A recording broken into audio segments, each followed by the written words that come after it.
নিয়ে একটু সমালোচনা করেছে। আরে সমালোচনার ঊর্ধ্বে কেউ নয়। ভারতবর্ষের সর্বোচ্চ নাগরিক হচ্ছে দেশের রাষ্ট্রপতি, তাকে নিয়েও সমালোচনা করতে পারেন, অবশ্যই গঠনমূলক হওয়া দরকার। এখন মুখ্যমন্ত্রীকে নিয়ে সমালোচনা করেছে বলে যেভাবে একজন সিভিক ভলেন্টিয়ারকে কোমরে দড়ি বেঁধে অপমান করলো, আমি ধিক্কার নিন্দা জানাচ্ছি। এটা মধ্যযুগীয় বর্বরতার সমান।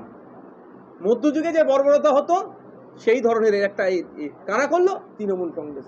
তৃণমূল জ্যোতিবাবু যদি আজকে বেঁচে থাকতেন, সেই সময় বলেছিলেন বিজেপি বর্বরদের দল, আজকে জ্যোতিবাবু বেঁচে থাকলে বলতো তৃণমূল বর্বরদের দল, এদের আচরণ দেখে। তো এই যারা এই বর্বরতা করেছে তাদের বিরুদ্ধে কঠোর ব্যবস্থা নিতে হবে পুলিশ মন্ত্রীকে। যদি এই ব্যবস্থা না নেয়, দেখবেন এটা বাড়তে শুরু করবে। তবে এই সাহসটা কোথা থেকে পেল জানেন? ওই অনুব্রত মণ্ডল যেভাবে পুলিশের মাকে স্ত্রীকে তুলে বাজে কর্দজ ভাষায় আক্রমণ করার পরেও অনুব্রত মণ্ডলকে জেলে ঢুকালো না, তার থেকে সাহস পেয়ে গেল। তাহলে অনুব্রত মণ্ডল যদি পুলিশকে গাল দিয়ে ছাড় পেয়ে যায়, আমি সিভিককে পিটিয়ে ছাড় পেয়ে যাব, এই একটা সাহস পেয়ে গেছে। এই জন্য এই দিন দেখতে হচ্ছে। এখন সমগ্র সিভিক নয়, রাজ্য প্রশাসন কি রিয়াকশন দেয় সেটা দেখার বিষয়। দুর্ভাগ্য আমাদের, কোনো ডক্টরকে যদি আক্রমণ করে, civil society and doctor society protest করে। কোনো টিচারকে আক্রমণ করলে টিচার এবং সিভিল সোসাইটি একসাথে মিলে প্রোটেস্ট করে। কিন্তু দেখুন, একটা পুলিশকে আক্রমণ করছে, না পুলিশ প্রোটেস্ট করছে না পাবলিক প্রোটেস্ট করছে। তাহলে পুলিশ সামাজিকভাবে কতটা চ্যুত হয়েছে, এটা পুলিশকেও ভাবা দরকার। তাদের অবস্থান কোন জায়গায় গিয়েছে তৃণমূলের চাটুকারিতা করতে করতে।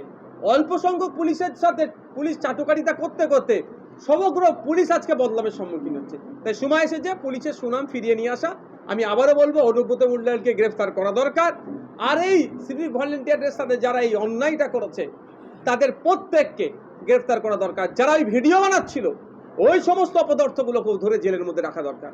যে রাজ্যে পুলিশ মন্ত্রী মমতা বন্দ্যোপাধ্যায়, সেই রাজ্যে আইন শৃঙ্খলা নিয়ে বারংবার প্রশ্ন থেকে যায়। আবারও ভাঙড় বিধানসভাতে এক যুবককে পিটিয়ে খুন করা হলো এবং পুড়িয়ে ফেলা হলো। তারপরেও পুলিশকে যখন জানানো হয়, পুলিশ ছেড়ে দিচ্ছে, এমন অভিযোগ করছে সে বাড়ির লোক বা তার ছেলের মা, এমনটাই দাবি জানিয়েছে। ভাঙড় বিধানসভা নয়,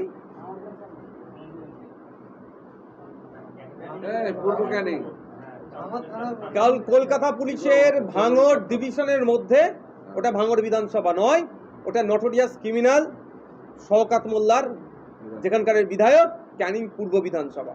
তো শওকত মোল্লা তো ন্যায়ের কথা বলেন অনেক, তো ওই মাটাকে বিচার পাইয়ে দিতে পারবে? ঠিক পারবে না। কারণ যারা এই ঘৃণিত অন্যায় কাজের সাথে, শুধু পুড়িয়ে, ছেলেটির ওর মায়ের সাথে আমি কথা বললাম, 10টা আগুন তুলে নিয়েছিল, লঙ্কা গুঁড়ো দিয়েছে। শুধু না তাই নয়, তার যৌনাঙ্গে, পুরুষাঙ্গে ওই কি ছুঁচ ঢুকিয়েছে।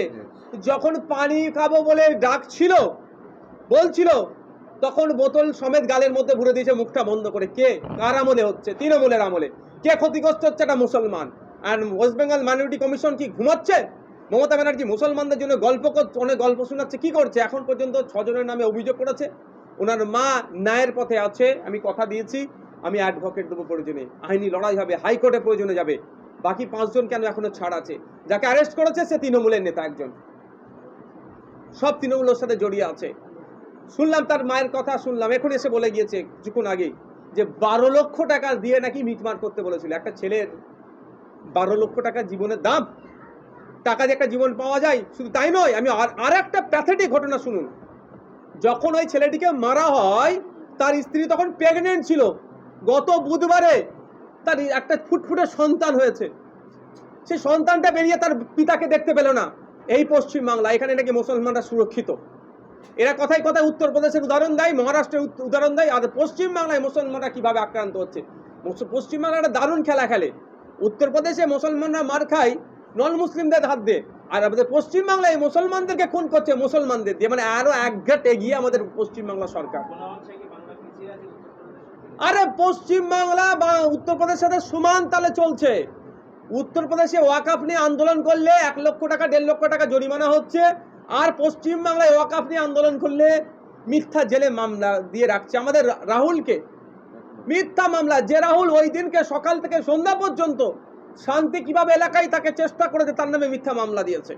আমাদের 25-30 নয় 40 জনের অধিক ছেলেকে অ্যারেস্ট করেছিল, জামিন করেছে, আর 2-3 দিন বাকি আছে, তাদেরকেও মালা পরিয়ে বাড়ি পাঠাবো। আমাদের 3000 মুসলিম ছেলের নামে মামলা দিয়েছে, আমার নামে ওই দিন 5টা মামলা দিয়েছে। আর উত্তরপ্রদেশে 1 লাখ 1.5 লাখ টাকা জরিমানা হয়েছে ওয়াকফ নিয়ে আন্দোলন করলে, আর আমাদের রাজ্যে মুসলিম ছেলেদের নামে 3000 ছেলের নামে মামলা দিয়েছে। আর উত্তরপ্রদেশ আর পশ্চিমবাংলা তাহলে কে আগিয়ে আছে কে পিছিয়ে আছে আপনারাই বলুন। মুসলিম সমাজের মানুষ যারা ভাবছেন মমতা ব্যানার্জি মুসলমানদের বাঁচাবে, সেই মমতা ব্যানার্জি মুসলমান 3000 ছেলের নামে মামলা দিয়েছে। সেই মমতা ব্যানার্জির দলের লোক একটা মুসলিম ছেলেকে যৌনাঙ্গে আপনার কি বলে সুই ঢুকিয়ে খুন করেছে, পুড়িয়েছে, এই অভিযোগ আছে। ভাঙড়ের পুলিশ প্রশাসনকে নিয়ে একেবারে বারংবার ক্ষোভ উঠতে তুলছে মানুষ, সাধারণ মানুষরা। এই সর্বপ্রথম দেখা গেল ভাঙড় বিধানসভাতে 7টি থানা করা হলো। এখন পর্যন্ত অনেক থানাতে অফিসার ভালো করে নেই গো। আর এই ভাঙড় বিধানসভাতে 7টি থানা, তারপরেও পুলিশ প্রশাসন সেভাবে নিরাপত্তা দিতে পারছে না সাধারণ মানুষকে। কি দাবি জানাবেন ভাঙড়ের বিধায়ককে? আমি সর্বপ্রথম দাবি তো আমি বিধানসভার মধ্যেও বলেছি, বাইরেও বলছি যে আমরা চাই প্রত্যেকটা মানুষ নির্বিঘ্নে জীবনযাপন করুক, পুলিশের যেটা দায়িত্ব পুলিশ সেটা পালন করুক। দুর্ভাগ্য আমাদের পশ্চিমবাংলায় যে পুলিশের দরকার, ইউনাইটেড নেশন লক্ষ পিছু যে পুলিশের কথা বলেছে, 1 লাখ মানুষ থাকলে এত পুলিশ দরকার, কিন্তু আমাদের পশ্চিমবাংলা তার অ্যাভারেজে অনেক কম। থানা বেরিয়ে দিচ্ছেন উনি, কিন্তু পুলিশের সংখ্যা বাড়াচ্ছে না, ফলে অফিসার কম হয়ে যাচ্ছে, তাদের ডিউটির চাপ হচ্ছে। আমরা অফিসারদের কথাও ভেবে যে বেশি করে পুলিশ নিয়োগ করা হোক, অফিসার বেশি করে নিয়োগ করা হোক, তার যেমন দাবি করছি, সাথে সাথে সেই অফিসারগুলো নিরপেক্ষতা বজায় রেখে কাজ করুক। যদি না নিরপেক্ষতা বজায় রেখে কাজ করে, পাবলিককে কিছু বলতে হবে না। এই তৃণমূলের নেতাদের দ্বারাই বাপকেও ছাড়ে না।